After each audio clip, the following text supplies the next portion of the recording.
అందరికీ నమస్కారం. ఈరోజు మీ అందరికీ నేను వినిపించబోయే కథ మిషన్ సక్సెస్. రచయిత కర్రా నాగలక్ష్మి గారు. ఇక కథలోకి వెళితే, వెళ్ళిన పని ఏమైంది, కాయా పండా? ఫోన్లో వినిపిస్తున్న భర్త ప్రశ్నకు ఏం సమాధానం చెప్పాలో తెలియక మౌనం వహించింది సుజాత.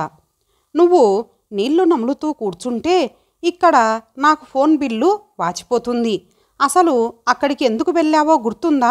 తొందరగా ఏదో ఒకటి తేల్చి కొంప చేరు, చెయ్యి కాల్చుకోలేక చస్తున్నాను. కోపంతో మండిపడుతున్న భర్తకి ఏం చెప్పాలో అర్థం కాలేదు.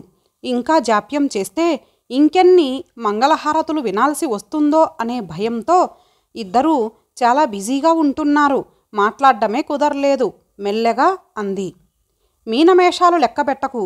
రాత్రికి ఇద్దరూ కొంప చేరగానే అమీ తుమీ తేల్చేసిరా. సుబంగాడు స్కూల్కి వెళ్తున్నాడా? నువ్వైనా వాడితో తెలుగులో మాట్లాడు, అక్షరాలు దిద్దించు. ఇవాళే వాళ్ళతో మాట్లాడు. ఓకే, ఇక ఉంటాను.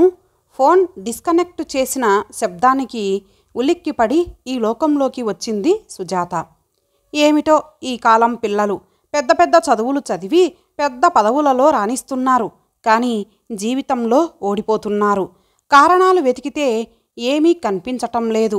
పైగా వారి దగ్గర చూపే ఓర్పు జీవిత భాగస్వామి దగ్గర చూపలేకపోవడం, తాను పట్టిన కుందేలుకు మూడే కాళ్ళు అన్నట్లు ప్రవర్తించడం చూస్తే వీళ్ళకి ఇంకా మెచ్యూరిటీ రాలేదనిపిస్తుంది. అసలు వీళ్ళకి ఎప్పటికైనా మెచ్యూరిటీ వస్తుందా? ఇంట్లో వాళ్ళ మాట వినాలని కానీ అర్థం చేసుకోవాలని కానీ తెలీదా? 30 ఏండ్ల మురిపెం అయిన ఉద్యోగానికిచ్చే ప్రాధాన్యత చేయిజారితే పొందలేని జీవితానికి ఇవ్వటం లేదు. ఎందుచేతనో ఆలోచనలలో 6 నెలల వెనక్కి వెళ్ళింది సుజాత. కొడుకు దగ్గర నుంచి వచ్చిన వాట్సాప్ కాళ్ళ కింద చోళ్ళు పోసింది. ఒంట్లో నెత్తురు ఆవిరైన భావన. నోట్లోంచి మాట రాలేదు. స్పీకర్లోంచి కొడుకు మాటలు విన్న భర్తది అదే పరిస్థితి. ఇదేమిట్రా ఈ నిర్ణయం? ఇద్దరూ ప్రేమించే పెళ్లి చేసుకున్నారు కదా, మరిప్పుడు ఇదేంటిలా? తడబడుతూ ప్రశ్నించింది సుజాత. కొడుకు దగ్గర నుంచి సమాధానం రాకపోయేసరికి, అది కాదురా, ఇదేం బొమ్మల పెళ్లి కాదుగా. కావాలనుకున్నప్పుడు బొమ్మలకు దండలు వేసి, అక్కర్లేదనుకుంటే బొమ్మలను తీసుకెళ్ళిపోవడానికి. పెళ్ళి ముగ్గురి బతుకులు ముడిపడి ఉన్న జీవితం అంది సుజాత. మాకు ఈ డైలాగులు తెలుసు, మేము సినిమాలు చూస్తాం, మాకు చెప్పలేదేం అని అనకుండా ఉండేందుకు ముందుగా మీకు చెప్పాం అంతే. కొడుకు గొంతులో చిన్నప్పటి మొండితనం వినిపించింది సుజాతకి. ఓహో, మాకు తెలియజేస్తున్నావన్నమాట. సరే, మరి సుబంగాడి గురించి ఏం ఆలోచించారు? మీ అత్తవారికి ఈ విషయం తెలుసా? ఆలోచించడానికేముంది? వర్ష ఇష్టం, తనకెలా కావాలంటే అలా చేసుకొని తన వాళ్ళకి తను చెప్పుకుంటుంది. ఇదేం ప్రపంచంలో పదో వింత కాదు. అందరూ చేస్తున్నదే మేము చేస్తున్నాం. Okay, by. ఎంత సులువుగా చెప్పాడో. ఆ పాటి సమన్వయం ఇద్దరిలో ఏ ఒక్కరికైనా ఉన్నా ఇప్పుడు ఈ పరిస్థితి ఎందుకొస్తుంది? ఈ కాలం పిల్లలకి అంతా తొందరే. ఏమైనా అంటే డిజిటల్ యుగం, ఫాస్ట్గా లేకపోతే ఎలా అని సమాధానం. ఏమిటే నీ కొడుకు వాగుతున్నాడు? మన ఇంటా వంట ఉందా ఇది? రేపు నలుగురిలో తల ఎత్తుకు తిరగాలా వద్దా? లవ్వు గివ్వు అని తమిళ పిల్లని తెచ్చి నెత్తిన పెట్టాడు. వద్దురా మనకి ఇలాంటివి అని చెప్పడం పోయి, కాలం మారిందండి, పెళ్ళిళ్ళు వాళ్ళ ఇష్ట ప్రకారమే జరగాలి అని తందానా పాడావు. ఇప్పుడు విడాకులంటున్నాడు, వెళ్ళి తాళం వేయి అని కోపంతో ఊగిపోతున్న భర్తని సముదాయించలేక మౌనం వహించింది సుజాత. శాంతంగా ఆలోచించి పరిష్కరించవలసిన సమస్య కానీ ఇలా అరచుకుంటే లాభం లేదని తెలిసిన సుజాత ముందుగా వియ్యాల వారితో మాట్లాడి వారి అభిప్రాయం కూడా తెలుసుకుందామని ఫోన్ చేతిలోకి తీసింది. నెంబరు నొక్కకముందే వియ్యంకుడి నెంబరు ఫ్లాష్ అవుతూ రింగ్ అయ్యింది మొబైల్. ఓమారు కలిసి మాట్లాడుకుందాం అని నిర్ణయించుకున్నారు. ఈ లోపున సుజాత కోడలికి ఫోన్ చేసింది. ఎన్నో రకాలుగా అడిగినా, సారీ అత్తమ్మ, రోజు గొడవలు పడుతూ ఎడమొహం పెడమొహంగా ఉండే బదులు విడిపోతేనే మంచిది అనే నిర్ణయానికి వచ్చాం అంటుందే తప్ప మరో మాట లేదు. కొడుకును కదిపితే తనే విడిపోదాం అంది. అలా అన్న తర్వాత ఇంకేం మిగిలింది? నేను సరే అన్నా అంటాడు తప్ప మరో మాట లేదు. వియ్యంకుడికి 50 ఏళ్లకి లేకలేక పుట్టిన ఒక్కగానొక్క కూతురు. ఈ వయసులో ఇలాంటి వార్త వారి ఆరోగ్యాల మీద దెబ్బ కొట్టింది. మనోవ్యాధికి మందేది? ఆరోగ్యరీత్యా కదలలేని పరిస్థితి వాళ్ళది. ఉద్యోగ బాధ్యతలతో కదలలేని పరిస్థితి భర్తది. అయినా ఇలాంటి సున్నితమైన విషయాలలో భర్త తలదూర్చకపోతేనే మేలు అనుకుని 10 ఏళ్లకి వీసా ఉన్న సుజాత 11వ రోజున అమెరికా చేరుకుంది. అప్పటి నుంచి తీరుబాటుగా కూర్చొని పిల్లలతో మాట్లాడాలని చూస్తోంది. పిల్లలు దానికి అవకాశం ఇవ్వకుండా తప్పించుకుంటున్నారు. ఆఖరుకు భర్త చెప్పినట్లు 6 నెలలు ఉత్తినే గడిచిపోతాయా? అసలు వాళ్ళు తనని మాట్లాడనిస్తారా? అన్నీ ప్రశ్నలే. సమాధానాలు ఎప్పటికి దొరుకుతాయో? నానమ్మ ఎక్కడున్నావు? నిన్న నువ్వు నేర్పిన మృత్యుంజయ మహామంత్రం నాకొచ్చేసిందిగా, విను. ప్రాంప్టింగ్ లేకుండా చెప్తే 5 క్రెడిట్స్ వస్తాయిగా. స్కూల్ యూనిఫామ్లో పరిగెత్తుకు వచ్చాడు శుభం. ఉండు, నాన్నకి హగ్గు కిస్సు ఇచ్చేసి వస్తా అంటూ తండ్రి గది వైపు పరిగెత్తాడు. వాడికి ఇంగ్లీష్ తప్ప మరే భాష రాదు. అందుకే వాడితో అందరూ ఇంగ్లీష్లోనే మాట్లాడాలి. అమ్మా నాన్నల ముద్దు మురిపాలతో పెరిగాడు వాడు. వీక్ డేస్లో అమ్మ దగ్గర, వీకెండ్స్లో నాన్న దగ్గర ఉండాలని తెలిస్తే ఏమవుతాడు? వాడి భవిష్యత్తు ఏంటి? తల్లిదండ్రుల ప్రేమకు దూరమైన పిల్లల్లా వాడు సంఘ విద్రోహిగా మారతాడా? తలచుకుంటేనే దడ పుట్టించే ప్రశ్నలు కలవరపరచసాగాయి. ఆలోచనలకు స్వస్తి చెప్పి వాడి ఆటపాటలలో మునిగిపోయింది సుజాత. ఆ సమాధానం దొరికే సమయం అతి తొందరలోనే రాబోతోందని అప్పటికి సుజాతకి తెలీదు. నానమ్మ అంటూ కాళ్లకు చుట్టుకొని వెక్కి వెక్కి రాగాలు పెడుతున్న మనవడిని ఎలా సముదాయించాలో తెలియలేదు సుజాతకి. ఏమైందమ్మా? స్కూల్లో దెబ్బ తగిలిందా? చూపించు, మంత్రం వేసేస్తా, నొప్పి ఉండదు. నో నాకేం కాలే. మరి ఎందుకేడుస్తున్నావు? నీకు తెలుసుగా, నువ్వేడిస్తే నాకు ఏడుపొస్తుందని. మాట పూర్తి కాకముందే సుజాత కళ్ళల్లో నీళ్ళొచ్చాయి. ఏడవకు నానమ్మ, నేనేడవన్లే. మరే నా ఫ్రెండు మేక్స్ తెలుసుగా? తెలుసు. వాళ్ళ మమ్మీ డాడీ డైవోర్సు తీసుకున్నారు కదా. వీక్ డేస్లో మమ్మీ దగ్గర, వీకెండ్స్లో డాడీ దగ్గర ఉండేవాడు. ఇప్పుడేమో డాడీకి గర్ల్ ఫ్రెండు, మమ్మీకి బాయ్ ఫ్రెండు వచ్చారు. డాడీ ఏమో వీకెండ్స్కి తీసుకువెళ్ళడం మానేశాడు. మమ్మీ ఏమో వీడిని బాగా పనిష్ చేస్తోంది. మమ్మీ బాయ్ ఫ్రెండ్ కూడా వీడిని బాగా పనిష్ చేస్తున్నాడట. మ్యాక్స్ని వెల్ఫేర్ సెంటర్లో చేరుస్తారట. అక్కడ మమ్మీ డాడీ లేని పిల్లల్ని చేరుస్తారట. వాడు చాలా దిగులుగా ఉన్నాడు నానమ్మ. తిరిగి వెక్కి వెక్కి ఏడవసాగాడు. వాడిని ఎలా ఓదార్చాలో తెలియలేదు సుజాతకి. అయినా వాడి దుఃఖం చూడలేని సుజాత, ఏడవకు నాన్న, మ్యాక్స్ వెళ్ళిపోతే మరో ఫ్రెండు దొరుకుతాడులే. వెల్ఫేర్ సెంటర్స్లో పిల్లల్ని బాగా చూసుకుంటారమ్మా. అక్కడ ఎవరు పిల్లల్ని కొట్టరు. మంచి స్కూల్స్లో చదివిస్తారు. నువ్వేం మ్యాక్స్ గురించి బెంగ పెట్టుకోకు అంటూ వాడి వెన్ను నిమరసాగింది. నేనేం మ్యాక్స్ గురించి ఏడవటంలే, ఉక్రోషంగా అరిచినట్లన్నాడు శుభం. మరి అయోమయంగా అంది సుజాత. నీకు తెలుసా నానమ్మ, మమ్మీ డాడీ కూడా డైవోర్సు తీసుకునేటట్టున్నారు. నానమ్మ వైపు చూస్తూ అన్నాడు శుభం. చాచా, అలాంటిదేమీ లేదమ్మా. నీకు తెలీదు నానమ్మ, లాస్ట్ జనవరి నుంచి వాళ్ళిద్దరూ వేరే రూమ్స్లో పడుకుంటున్నారు. రోజు గట్టిగా అరుచుకుంటున్నారు కూడా. మేక్స్ మమ్మీ డాడీ కూడా డైవోర్స్కి ముందు ఇలాగే చేసేవారట. నాకు తెలుసు, వీళ్ళు కూడా డైవోర్సు తీసుకుంటారు బాబురుమన్నాడు శుభం. మనవడిని నిద్రపుచ్చుతున్న సుజాతలో ఎన్నో ఆలోచనలు. పసివాడు ఎంత వేదన పడుతున్నాడు.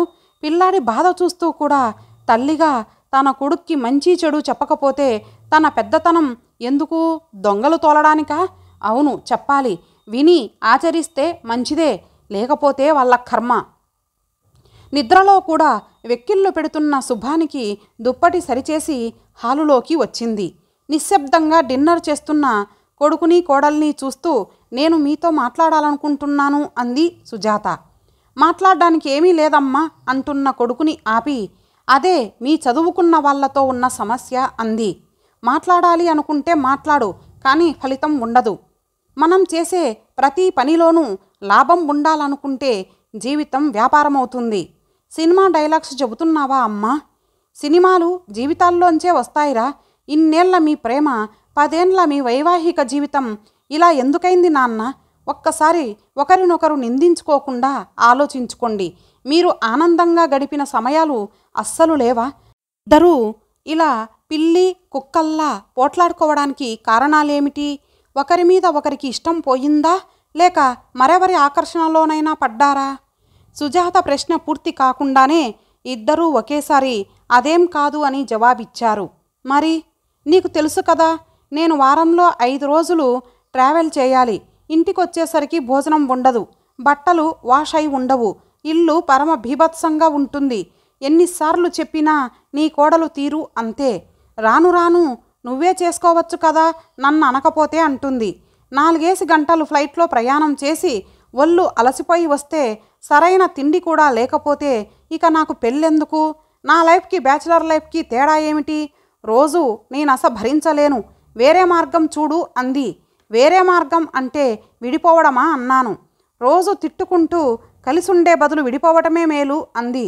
సరే అని విడాకులకు ఏర్పాట్లు చేస్తున్నా అన్న కొడుకు మాటలలో మొత్తం సమస్య అర్థమయ్యింది సుజాతకి. సరే, నీ వైపు సమస్యను కూడా చెప్పమ్మా. నీకు తెలుసా మీ అమ్మా నాన్న మీ తొందరపాటు నిర్ణయానికి ఎంత బాధపడుతున్నారో కోడలితో అంది సుజాత. ఆయన వైపు నుంచి ఆయన చెప్పారు కదా అత్తమ్మ. ఇక నా వైపు నుంచి అంటే నాది వర్క్ ఫ్రమ్ హోమ్. వంటమాట దేవుడెరుగు, మంచినీళ్ళు తాగడానికి కూడా సమయం ఉండదు. మీరు చూస్తూనే ఉన్నారు కదా. ఏపాటి సమయం చిక్కినా శుభంగాడి ఫుడ్ ప్రిపేర్ చేయడం, వాడి బట్టలు వాష్ చేయడంతోనే సరిపోతుంది. మరి వరుణ్ బట్టలు నావి వెనకబడతాయి. శుభం స్కూలు 40 మైళ్ళ దూరం. రోజు వాడిని దింపాలి తేవాలి అంటే సుమారు 40-80 మైళ్ళ ప్రయాణం. అదీకాక వాడిని స్విమ్మింగుకి, సాకర్ క్లాసులకు తీసుకువెళ్ళాలి. వీకెండ్స్లో చిన్మయ మిషన్ క్లాసెస్కి తీసుకువెళ్ళాలి. నాది శరీరమే, నాకు రెస్ట్ కావాలి. నీ బట్టలైనా మిషన్లో వేసుకోవచ్చుగా అంటే నాకు టైం లేదంటాడు వరుణ్. వీక్ డేస్లో ఎలాగూ ట్రావెల్లో ఉంటాడు కాబట్టి కనీసం వీకెండ్ క్లాసుల కన్నా శుభాన్ని వరుణ్ తీసుకువెళితే నాకు బట్టలు వాష్ చేసుకోవడానికి, డిష్ వాషర్ లోడ్ చేసుకోవడానికి వీలవుతుంది కదా. వర్ష తన ఇబ్బందులను చెప్పుకుపోతోంది. నిజమే, సాఫ్ట్వేర్ ఉద్యోగాలలో జీతాలు ఎక్కువ, పని కూడా ఎక్కువే. అమెరికాలో ఉన్న వాళ్ళకైతే పండుగ పబ్బాలకు సెలవులు కూడా ఉండవు. పొద్దుట అమెరికా కస్టమర్తో మాట్లాడాలి. పనిచేసేవారు ఇండియాలో ఉంటారు కాబట్టి తెల్లవార్లు వాళ్ళతో మాట్లాడాలి. కాబట్టి వీరికి రాత్రి పగలు తేడా లేదు. చేసే పనికి అంతూ పొంతూ కూడా ఉండదు. చిన్నప్పటి నుంచి ఇటు పుల్ల అటు పెట్టకుండా పెరిగిన పిల్లలు పెద్ద చదువులు చదివి పెద్ద కంపెనీలో పెద్ద జీతం అనగానే ఆకాశంలో విహరిస్తారు. వాస్తవంలో పడేసరికి ప్రేమ పెళ్ళో, పెద్దలు కుదిర్చిన పెళ్ళో అయ్యి ఒకరో ఇద్దరో పిల్లలు కలిగి కష్టాలు మొదలవుతాయి. సరైన నిద్రాహారాలు లేక, పని ఒత్తిడి తట్టుకోలేక వచ్చే చిరాకు ఇంట్లో వారి మీద చూపించడం మొదలు పెడతారు. కానీ ఒత్తిడి తగ్గించుకునే మార్గాలు మాత్రం వెతకరు. విడాకులే వారి సమస్యకి పరిష్కారం అనుకుంటున్నారు. ఆలోచనల్లోంచి బయటపడి తలనొప్పి వస్తే తల నరుక్కుంటామా, బామ్ రాసుకుంటామా కొడుకుని అడిగింది సుజాత. నువ్వు మరీనమ్మా, తల ఎవరైనా నరుక్కుంటారా? మరి మీరు అదే చేస్తున్నారు కదా. ముందు సమస్య ఎక్కడుందో తెలుసుకొని మందు వేయాలి కానీ ఇదేమిట్రా? అంటే మేం అనవసరంగా రియాక్ట్ అవుతున్నామనా? మాకు ఆలోచించే శక్తి లేదనా? శక్తి ఉంది, కానీ దానిని సరిగ్గా ఉపయోగించుకోలేకపోతున్నారు. నీ ఉద్దేశంలో సమస్య ఎక్కడ ఉన్నట్లు? అలా అడిగావు, బాగుంది. మీ ఉద్యోగాలలో ఉంది సమస్య. అయితే ఉద్యోగం మానేసి కూర్చోమంటావా? ఆ తొందరే వద్దనేది. సమస్యకి తగిన చర్య తీసుకోవాలి. వంకాయ కూరలో ఉప్పు ఎక్కువైందని నువ్వు, తిన్న కంచెం తీయలేదని కోడలు కోర్టుకెక్కితే ఎలా? చిన్నవాడైనా శుభం చక్కగా తన వాదన వినిపించాడు. వాడి ప్రశ్నలకు మీ దగ్గర సమాధానాలు ఉన్నాయా? నీ చిన్నప్పుడేమిటి, ఇప్పటికీను నాకు మీ నాన్నకు ఏ విషయంలోనూ అభిప్రాయాలు కలవలేదు. అంత మాత్రాన విడిపోయామా? కొన్నిసార్లు ఆయన మాటకు నేను విలువిచ్చి పాటించాను. కొన్నిసార్లు నా మాట చెల్లించుకున్నాను. దేనికైనా పట్టు విడుపు ఉండాలి.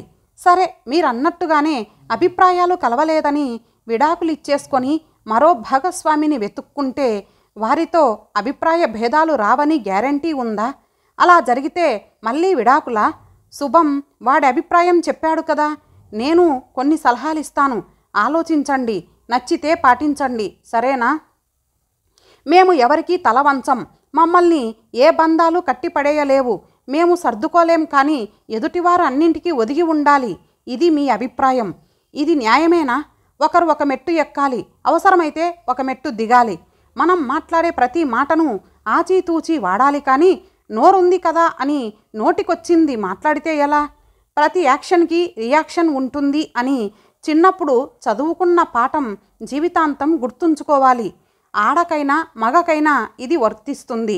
ఒకటి చెప్పండి, మీ బాసుతో అభిప్రాయ భేదం వస్తే ఏం చేస్తున్నారు? సర్దుకుపోతున్నారా? మాటకు మాట అని దెబ్బలాడుతున్నారా? మాటకు మాట అంటే వెంటనే ఫైరే. కస్టమర్తోనూ ఇంకా జాగ్రత్తగా ఉంటాం. మీ సబార్డినేట్తోనూ అలా జాగ్రత్తగా మంచిగా మాట్లాడి పని చేయించుకుంటారు, అవునా? మరి మీ ఇద్దరు మాట్లాడుకునేటప్పుడు మాత్రం సామరస్యం ఎందుకు లోపిస్తుంది? మా కాలంలో ఆఫీసులలో పని కాబట్టి మేము ఆఫీస్ని గుమ్మం బయటే విడిచి ఇంట్లోకి వచ్చేవాళ్ళం. ఇప్పుడు మీకు ఇల్లే ఆఫీస్ కాబట్టి మీ ల్యాప్టాప్ మూసేయగానే మీ లైఫ్ మొదలవుతుంది. మీరు చేసే ఉద్యోగం 30 ఏళ్ళు మాత్రమే, అది గుర్తుంచుకోవాలి. మిమ్మల్ని గమనించిన తర్వాత నాకు బోధపడింది ఏమిటంటే, ఇంటి పనులు నేనెందుకు చెయ్యాలి, మగవాడిని అనే అహంకారం నీది. నీతో సమానంగా ఉద్యోగం చేస్తున్నప్పుడు అన్నీ నేనెందుకు చెయ్యాలి అనేది వర్ష అభిప్రాయం. మొత్తం మీ సమస్యలకు ఇదే కారణం. దీనికి సింపుల్గా ఒక సొల్యూషన్ చెబుతాను, వినండి.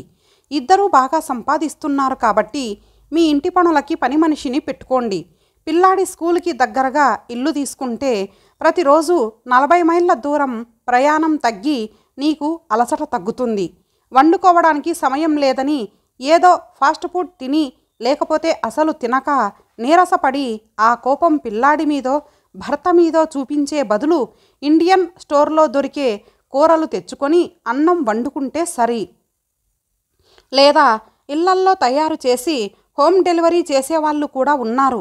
అలాంటి వాళ్ళతో రోజువారీ ఏర్పాటు చేసుకున్నా హాయిగా గడిచిపోతుంది. మరో ముఖ్యమైన సంగతి స్ట్రెస్ మేనేజ్మెంటు. మన శరీరాన్ని, మైండ్ని అప్పుడప్పుడు రీఛార్జ్ చేసుకుంటూ ఉండాలి. మధ్య మధ్యలో మీకోసం మీరు సమయం వెచ్చించుకోవాలి. శని ఆదివారాలలో మరీ ముఖ్యమైన కాల్స్ అయితే తప్ప ఆన్సర్ చేయకండి. మీ కుటుంబంతో మీకు నచ్చిన రీతిలో గడపండి. 3-4 నెలలకు ఓసారి ఔటింగ్కి వెళ్ళిరండి. ప్రతి చిన్న విషయానికి విడాకులు కాదు పరిష్కారం. ఎలా విడిపోవాలో కాక ఎలా కలిసి ఉండాలో ఆలోచించండి. మీ జీవితాలు మీవే కాదనను, కానీ మీ జీవితాలతో పెనవేసుకున్న పిల్లాడి గురించి కూడా ఆలోచించాలిగా.